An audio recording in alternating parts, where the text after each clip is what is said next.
juhendaja Merike Narusk.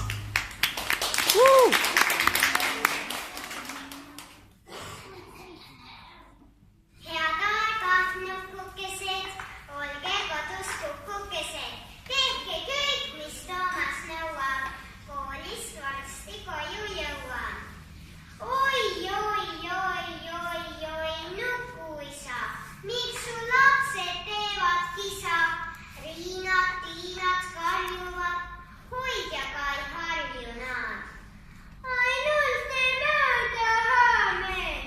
Toomas juba pahane, porisejaid raputab, nii et üks jääb vaputa.